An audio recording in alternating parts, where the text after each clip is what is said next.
मैं हूं इजाज अहमद गोंदल, एमसीजी के बाहर से खुशामदीद कहता हूं। पाकिस्तान ने भारत को 160 रन का हदफ दे दिया है। क्या पाकिस्तान इसका दिफा कर पाएगा या इंडिया चेस कर लेगा? यहाँ पे कुछ पाकिस्तानी और इंडियन फैंस हैं। पाकिस्तान के ओपनर और या टॉप ऑर्डर कह लें, वो तो इतना सक्सेसफुल नहीं हो सके, लेकिन मिडिल ऑर्डर ने जो है वो बैटिंग को सहारा दिया और एक अच्छा टारगेट सेट कर लिया। क्या आपको भी लगता है 160 रन जो है वो अच्छा टारगेट है यहाँ पे मेलबर्न में? सर बिल्कुल है, बिकॉज देखिए ऑस्ट्रेलियन पिचेस आपको पता है पेस के लिए मानी जाती हैं। सो अब उनकी जो बॉलर्स थे शामी एंड एवरीबॉडी एल्स, वो लोग जा रहे थे 135 138।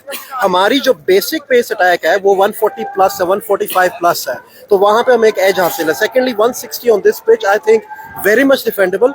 गेम फंसेगी इंशाल्लाह और पाकिस्तान जरूर जीतेगा।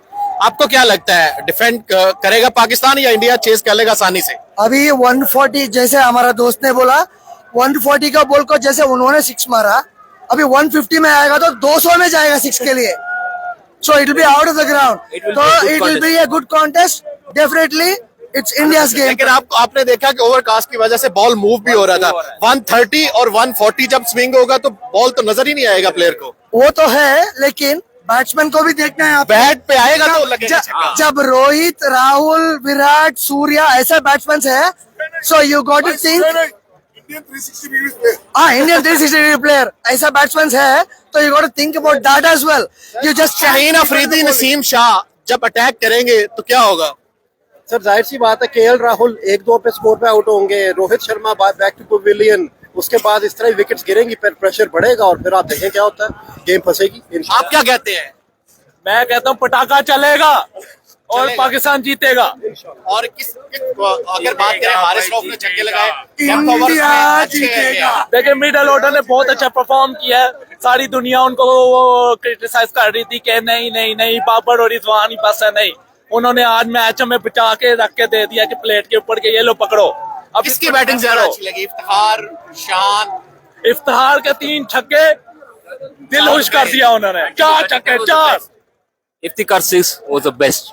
इफ्तिखार, बाबर आजम और रिजवान से। एक मिनट, अब तक जो गेम हुआ इफ्तिखार का बेस्ट था। अभी जो आएगा, अभी बाबर को छोड़ दीजिए, बाबर को छोड़ दीजिए। Like you don't have to drag him to everything. Don't drag every star player for everything. Give a chance to every player. There are 11 players. I want Shoaib Malik in the team. He's Malik the in the best. Team. Malik तो अब नहीं आ सकते। क्या लगता है आपको भी पाकिस्तान इस 160 का दिफा कर लेगा? 100%. नसीम शाह या Shaheen Afridi?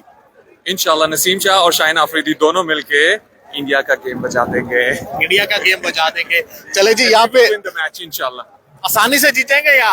It will be a tough match, but at the end, I hope Pakistan wins. Pakistan जिंदाबाद। Pakistan will win. यहाँ पे कुछ और भी शायकीन है, उनसे बात करेंगे। आपको दिखाते हैं स्टेडियम के बाहर जो है वो मेले का समा है। स्टेडियम के अंदर तो जो है वो लोग 1 लाख से ज्यादा लोग बैठ के लाइव मैच को देख रहे थे। यहाँ पे आप देख सकते हैं कि फैंस जो एरियाज बनाए गए हैं, यहाँ पे फैंस जिनको टिकट नहीं मिल सका वो यहाँ पे बैठ के एंटरटेन भी हो रहे हैं। और यहाँ पे बड़ी बड़ी स्क्रीनें लगाई गई हैं जहाँ पे बैठ के शायकीन मैच एंजॉय कर सकते हैं। मैच शुरू होने में और अगर बात करें तो यहाँ पे देखिए कि बादल जो है वो आ चुके हैं। इससे थोड़ी देर पहले जो है वो बादल नहीं थे, लेकिन अब जो है वो अच्छा खासा ओवरकास्ट है और काफी गहरे बादल हैं। सॉरी, मेलबर्न स्टेडियम के बाहर जो है वो अच्छे खासे अब बादल आ चुके हैं और अब देखना यह है कि ये बादल बरसेंगे या बगैर बरसे चले जाएंगे। सॉरी, मैच जो है वो अंदर शुरू होने में चंद लम्हे बाकी हैं। यकीनन आपने पाकिस्तान की बैटिंग को खूब एंजॉय किया होगा। इसी तरह उम्मीद है तमाम पाकिस्तानी शायकीन क्रिकेट को कि अब पाकिस्तान की जो बॉलिंग है वो भी अच्छा परफॉर्म करेगी और पाकिस्तान 160 रन जो है वो उसका दिफा करने में कामयाब होगा। मैच को आप एंजॉय करें और उर्दू पॉइंट विजिट करते रहें। अल्लाह हाफिज।